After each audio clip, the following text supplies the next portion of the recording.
Okay, well, we've had a crazy growing year this season.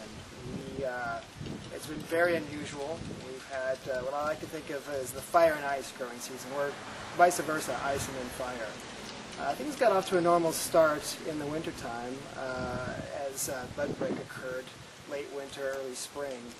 And then shortly after the shoots had come out, maybe 2, 3, 4 inches in some varietals and even more in others, we got hit with a very unusual frost period.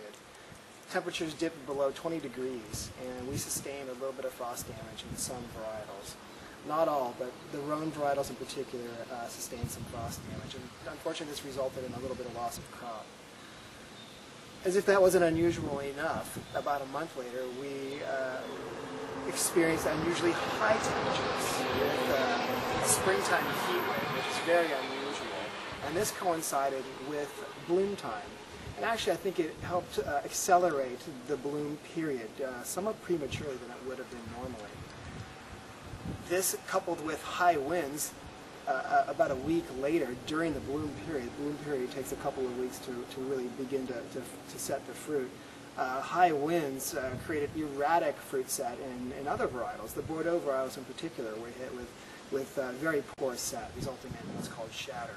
Again, reducing overall crop yield. And then, of course, came what is truly the fire.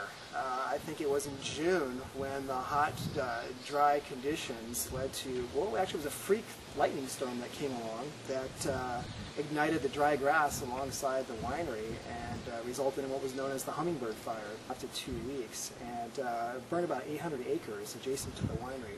Fortunately, the containment line that the Forest Service and CAL FIRE maintained and protected and defended was right alongside the vineyards, so we didn't sustain any damage from the hummingbird fire, fortunately. But it really was a vintage of fire and ice and crazy weather, lightning storms, wind storms, and the good part is that finally things have returned to normal. We've got nice, normal summertime ripening temperatures, cool, foggy mornings with warm, sunny afternoons. This is perfect for ripening. We have just pretty much completed veraison in all varietals, and right now is the classic period where we are waiting until everything comes into place, the sugars, the acid, to achieve optimal ripeness and ultimately harvest.